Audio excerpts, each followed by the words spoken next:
علیہ وسلم نے فرمایا سنت ابیکم ابراہیم علیہ الصلوۃ والسلام، یعنی یہ تمہارے ابا حضرت ابراہیم علیہ الصلوۃ والسلام کی سنت ہے۔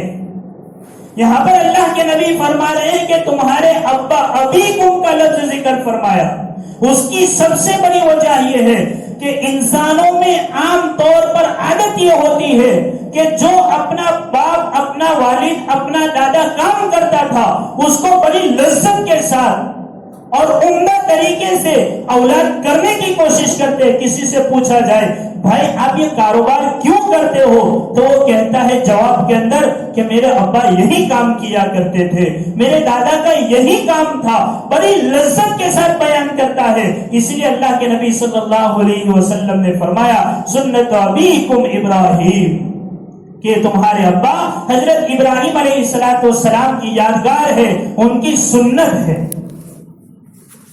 تو اعتراض ہوتا ہے کہ بھئی وہاں پر تو حضرت ابراہیم علیہ السلام نے اپنے بیٹے حضرت اسماعیل کی گردن پر چھری چلائی تھی اور ہم تو یہاں جانور ذبح کرتے ہیں۔ تو اللہ کے نبی صلی اللہ علیہ وسلم نے فرمایا کہ یہ اللہ کا احسان ہے، یہ اللہ کا اکرام ہے کہ اللہ نے اولاد کی جگہ کے اوپر جانوروں کی قربانی کرنے کا حکم دیا۔ یہ اللہ کا احسان ہے اور کرم ہے، ورنہ پچھلی امتوں کے اندر تو اللہ نے امتوں کو ذلیل تک کر دیا تھا کہ آپ اپنی جانوروں کو ذبح کرو، اپنی قربانیوں کو اللہ کے سامنے پیش کرو، اور وہ قربانی اگر سفید آگ اگر کھا جاتی ہے تو سمجھنا کہ تمہاری قربانی قبول ہو گئی، اور اگر وہ آگ نہیں کھاتی تھی تو وہ انسان سماج کے اندر اور معاشرے کے اندر ذلیل ہو جاتا تھا۔ یہ اللہ کا احسان ہے، اللہ کا کتنا بڑا کرم ہے کہ آج انسان کسی بھی نیت کے ساتھ قربانی کا جانور ذبح کر دیتا ہے، لیکن اللہ اس کو ذلیل نہیں کرتا، بلکہ یہاں تک حکم دے دیا کہ اس قربانی کے جانور کو ذبح کرو، اس کے گوشت کو کھاؤ اور دوسروں کو کھلاؤ۔ اللہ کا احسان۔ اور یاد رکھیں اللہ نے ہمیں قربانی کرنے کا حکم دیا ہے، کمپٹیشن کرنے کا حکم نہیں دیا، قربانی کرنے کا حکم دیا۔ آج کے ماحول کے اندر کمپٹیشن یہ بڑھتا جا رہا ہے، یہ ایک جانور لایا 1 لاکھ کا، میرا پڑوسی ہے، میرا ساتھی ہے، میرا دوست ہے، میں اس سے بڑھ چڑھ کر وہ 1 لاکھ کا لایا ہے، میں 1.5 لاکھ کا جانور لاؤں گا۔ یہ کمپٹیشن یہ اللہ کو پسند نہیں ہے۔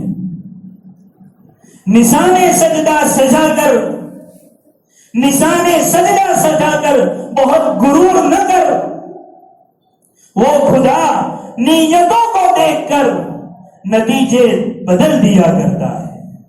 نشان سجدہ سجا کر بہت غرور نہ کر، وہ خدا نیتوں کو دیکھ کر نتیجے بدل دیا کرتا ہے۔ اس لیے جس وقت قربانی کا جانور خریدا جا رہا ہے، ہماری نیت صرف اور صرف اللہ کی رضا ہونی چاہیے اور اللہ کی خوشنودی ہونی چاہیے۔ قربانی کا مطلب ہی ہوتا ہے قرب حاصل کرنا، اللہ کا قرب حاصل کرنا۔ یہ قربانی کا مطلب قرب سے نکلا ہے کہ اس کے ذریعے سے اللہ کی خوشنودی حاصل کی جاتی ہے، اس کے ذریعے سے اللہ کی رضا حاصل کی جاتی ہے۔ قرآن کریم کے اندر اللہ نے فرما دیا لَن يَنَالَ اللَّهَ لُحُومُهَا وَلَا دِمَاؤُهَا وَلَكِن يَنَالُهُ التَّقْوَى مِنكُمْ۔ اللہ کو تمہارے اس جانور کی خون کی ضرورت نہیں ہے، گوشت کی ضرورت نہیں ہے۔ گوشت ہم نے کھایا، بھیجا پیٹ میں ہم نے بھیجا، پایا ہم نے کھایا، وہ چمڑا کسی مستحق کو پہنچا دیا، خون نالیوں میں بہا دیا، اور ایک نیت ایسی تھی، دل کا تقوی ایسا تھا جو اللہ کی بارگاہ کے اندر پیش ہونا چاہیے تھا، لیکن فرمایا کہ نیت ہی درست تھی تو وہ جانور اللہ کی بارگاہ کے اندر قبول کہاں سے ہونے والا تھا۔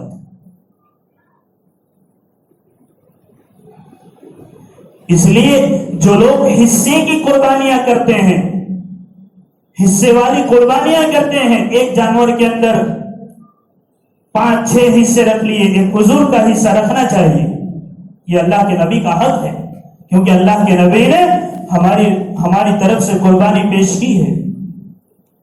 5-6 حصے رکھ دیے۔ علماء نے لکھا ہے کہ اگر ان میں سے 5 یا 6 انسانوں میں سے 6 حصے تھے، ایک حصے والے کی نیت میں گڑبڑ پیدا ہو گئی کہ میں گوشت کی نیت سے قربانی کرا رہا ہوں، تو یاد رکھنا اس ایک کی نیت سے دوسرے 5 جو لوگ ہیں ان کی قربانیوں کے اندر مسئلہ خراب ہو جائے گا۔ اس لیے علماء نے لکھا ہے کہ جو لوگ حصے والی قربانیاں کرتے ہیں ان حصے والوں کو جانچ پڑتال کر کے اپنے حصوں میں شامل کرنا چاہیے۔ اگر کسی ایک کی حرام کمائی سے آپ نے اپنے قربانی کے حصے کے اندر اس کو شامل کر دیا تو دوسرے 5 کی حصے والی قربانیاں فرمایا کہ وہ بیکار ہو جائے گی، ایک کی حرام کی کمائی کی وجہ سے۔ نیت بھی صحیح، کمائی بھی صحیح، اور اس کے ساتھ ساتھ علماء لکھتے ہیں کہ عقیدہ بھی درست ہونا چاہیے، اس کا عقیدہ بھی دیکھنا چاہیے۔ کہیں اللہ کے رسول کے معاملے میں، صحابہ اور اہل بیت کے معاملے کے اندر غلط سلط جھومنے دو اور اس کے عقیدے تو ایسے غلط سلط نہیں ہے، دیکھ لینا چاہیے۔ اس لیے اپنی نیتوں کو درست کرو قربانی کا جانور خریدنے سے پہلے، اور ایسا نہیں کہ جب قربانی کے دن آئے اس وقت قربانی کے جانور کو خریدو، نہ، قربانی کے جانور کو پہلے سے خرید کر اس کی خدمت کرنے کی فکر کرو۔ علماء لکھتے ہیں کہ اس قربانی کے جانور کے پیچھے جو چارہ لگتا ہے، جو کچھ آپ اس کو کھلاتے ہو پلاتے ہو، فرمایا کل قیامت کے دن آپ کے نامہ اعمال کے اندر ان تمام کا وزن کیا جائے گا، اس کا بھی وزن ہوگا۔ اور اچھا جانور، فربا جانور خریدنا چاہیے۔ فربا کس کو کہ جس جانور کے اندر سے خون سے احراق کے دم، اسی لیے تو کہا جاتا ہے من احراق کی دم قربانی کا مقصد احراق کے دم ہونا چاہیے۔ اس لیے علماء نے ایک مسئلہ لکھا، بار بار اس مسئلے کو ہم بیان کرتے رہتے ہیں کہ جب قربانی کا جانور ذبح کیا جا رہا ہو اس موقع کے اوپر دوسرے جانور کی جو قربانی کرنی ہے اس کو اس کے سامنے نہ لایا جائے۔ اس کی کئی ساری وجوہات ہے۔ ایک وجہ تو یہ ہے کہ جب وہ جانور جس کو ذبح کیا گیا اور اس کے بعد جس جانور کو ذبح کرنا ہے، اگر وہ جانور اس کو ذبح ہوتے ہوئے دیکھ لے گا تو اس کا خون اندر سے سوکھ جائے گا، اور جو احراق دم قربانی کے اندر ہونا چاہیے تھا وہ مقصد حاصل نہیں ہوا۔ اللہ کے نبی نے اس سے منع فرمایا۔ کیا اس طریقے سے آپ جب جانور کی قربانی کرتے ہو تو آپ جانور کو 2 موت مارتے ہو، 2 موت۔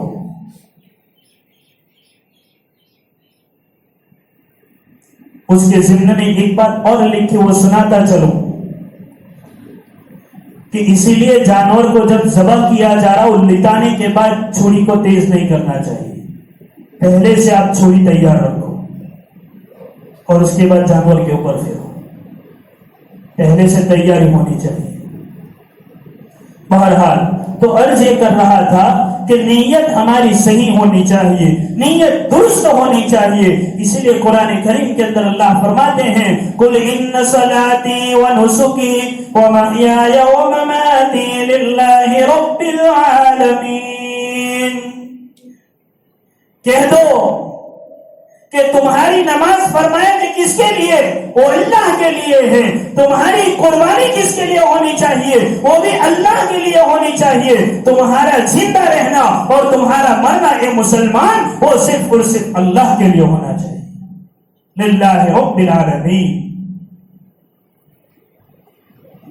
اس لیے جانور خریدنے سے پہلے نیت صحیح کرو. نیت میں گڑبڑ ہوئی تو معاملہ بگڑ جائے گا. اس لیے حضرت ابو ہریرہ رضی اللہ تعالیٰ عنہ جب شام گئے، شام، تو شام والوں نے حضرت ابو ہریرہ سے کہا، ابو ہریرہ کوئی مختصر اور جامع اللہ کے نبی صلی اللہ علیہ وسلم کی حدیث بیان کرو. حالانکہ اللہ کے نبی کی ہر بات اور ہر حدیث جامع ہی جامع ہوتی ہے. تو حضرت ابو ہریرہ رضی اللہ تعالیٰ عنہ سوچ میں پڑ گئی کہ کون سی حدیث بیان کروں. مضمون ذہن میں آیا، جیسے ہی مضمون ذہن کے اندر آیا تھا وہیں پر بے ہوش ہو کر گر گئے.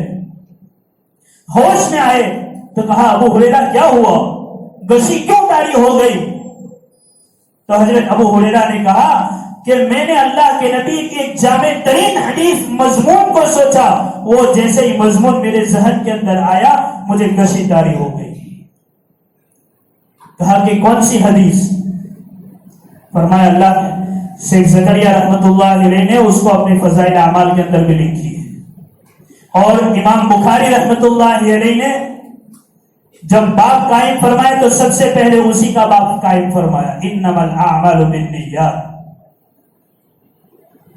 اعمال کا دار و مدار فرمایا کہ نیتوں کے اوپر ہے. حضرت ابو ہریرہ فرماتے ہیں کل قیامت کے دن اللہ کے بارگاہ کے اندر ایک شہید لایا جائے گا. اللہ اسے کہے گا کیا لے کر آیا ہے؟ وہ کہے گا اللہ میں نے اپنی جان کو جو تو نے دی تھی تیرے راستے کے اندر اس کو قربان کر دیا. اللہ کہے گا تو نے جان اس لیے قربان کی تھی تاکہ لوگ تجھے بہادر کہہ سکے. وہ دنیا کے اندر کہا جا چکا، فرشتوں کو حکم ہوگا اس کو پکڑ کر گھسیٹ کر جہنم کے اندر پھینک دو. حالانکہ شہید ہے، شہید کا مرتبہ کتنا اونچا ہے. من النبیین والصدیقین والشہداء والصالحین. نبی، صدیق اور اس کے بعد درجہ آتا ہے شہید کا. بہادری، اللہ کے راستے کے اندر شہید ہونا، اپنی جان کو قربان کر دینا، لیکن نیت غلط تھی. فرمایا وہ عمل بھی قابل قبول نہیں. عالم کو لایا جائے گا، کیا لے کر آیا؟ کہے گا اللہ میں نے تیرے لیے علم سیکھا، دوسروں کو سکھایا، قرآن پڑھا، دوسروں کو پڑھایا. اللہ کہے گا یہ سب دنیا کے اندر اس لیے کیا تھا کہ تجھے بہت بڑا عالم دنیا کے اندر کہا جا سکے، تجھے قاری کہا جا سکے. فرشتوں کا حکم ہوگا اس کو بھی پکڑ کر جہنم کے اندر پھینک دو. تیسرا مالدار آئے گا، کیا لے کر آیا؟ کیا کہے گا کہ بہت مال تیرے راستے کے اندر لٹایا. اللہ کہے گا اس لیے تو نے دیا تھا کہ لوگ تجھے سخی کہے، بہت بڑا سخی ہے. وہ دنیا کے اندر کہا جا چکا، اس کو بھی پکڑ کر جہنم کے اندر پھینک دو. اس لیے نیت بہت ضروری ہے. نیت کی اصلاح کرنی چاہیے. ہر عمل سے پہلے ہمارا ہر عمل اٹھا کر دیکھ لو، نیت ہی نیت ہے. پہلے اس کے بعد عمل، اور عمل کے بعد دعا ہے. پہلے نیت، پھر عمل، اور اس کے بعد دعا قبولیت کے لیے. نماز میں کھڑے ہو جاؤ، پہلے نیت کرو. آج کے زمانے میں یہ قربانی کے مسئلوں کے اوپر بہت سے اعتراض کیے جاتے ہیں. میں ایک دو بات کہہ کر بات ختم کر دوں کہ بھائی قربانی کے لیے آپ قربانی کرتے ہو اور مخصوص جانوروں کی قربانی کرتے ہو. 8 قسم کے جانور ذکر کیے ہیں قرآن میں، تو آپ صرف یہ جانور ہی کیوں ذبح کرتے ہو کہ جس طریقے سے گائے کا گوشت کھایا جاتا ہے، بچڑے کا گوشت، پاؤں کا گوشت کھایا جاتا ہے، بکروں کا گوشت کھایا جاتا ہے، اسی طرح شیر بھی ہے، بندر بھی تو ہے، اس کے اندر بھی سے تو گوشت نکلتا ہے، چیتا ہے، چیتے کے اندر سے بھی گوشت نکلتا ہے. تو بھائی اس کے لیے ایک آسان جواب تو یہ تھا کہ اللہ کے بندے سبزیاں بھی زمین سے نکلتی ہے اور وہ گھاس پھوس بھی زمین سے نکلتا ہے، تو آپ یہ سبزیاں کیوں کھاتے ہو اور یہ گھاس چارہ نہیں کھاتے؟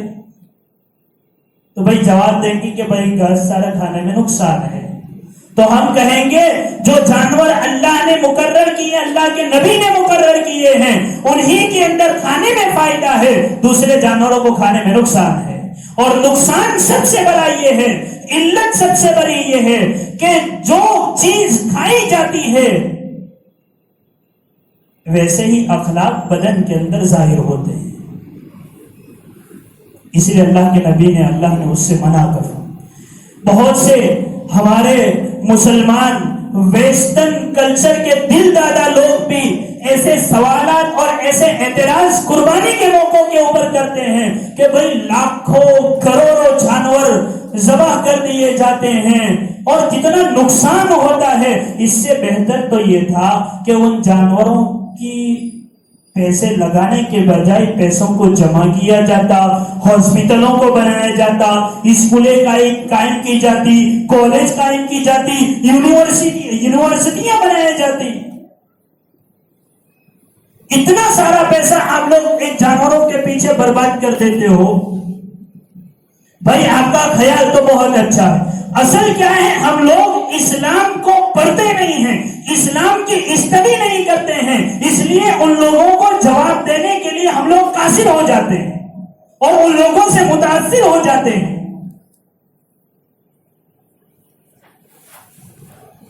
بھائی آپ کو صرف قربانی کے مسئلوں کے اوپر، ہماری جو عبادتیں ہیں اسی عبادتوں کے اوپر آپ کو اعتراض نظر آتا ہے کہ وہاں پر پیسہ برباد ہو رہا ہے، دوسری بہت سی ایسی چیزیں ہیں جہاں پر پیسے برباد ہو جاتے ہیں۔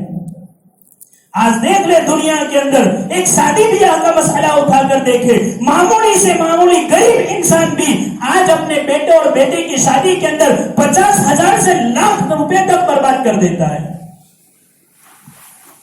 وہاں تو کوئی اعتراض کرنے نہیں جاتا۔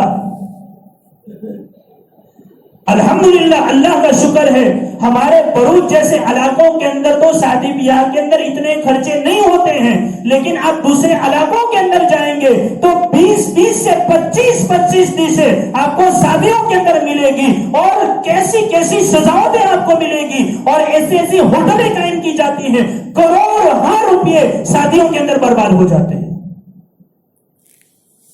تو ایسے خیالات رکھنے والے ان لوگوں کے پاس تو جا کر ایسے اعتراض نہیں کرتے کہ بھائی آپ لوگ اتنا پیسہ برباد کیوں کر دیتے ہو۔ اور دنیا کے اندر بہت سے ایسے مذاہب کے اندر تہوار ہوتے ہیں، دیوالی کے موقعوں کے اوپر لاکھوں روپے کے پٹاخے جلا کر پھینک دیے جاتے ہیں، جس میں نقصان بھی بہت سا ہوتا ہے، وہاں پر اعتراض کیوں نہیں ہوتا؟ حالانکہ وہاں پر تو نقصان ہے، وہاں پر تو کوئی فائدہ نہیں ہے۔ اور اس جانوروں کو اوپر جب پیسہ لگتا ہے تو انسان کی نیت ہی یہ ہوتی ہے کہ اس کے پیچھے میرا پیسہ لگے گا، یہ قربانی کا جانور اللہ کے راستے کے اندر ذبح ہوگا، یہ اللہ کی قرب کا سبب بنے گا، اللہ اس سے راضی ہوگا، یہ جانور کو پیدا کرنے والا اللہ ہے اور اسی کے راستے کے اندر شہید ہو رہا ہے، اسی کے راستے کے اندر اس کی قربانی دی جا رہی ہے، یہ ہماری نیت ہوتی ہے۔ اس لیے بھائی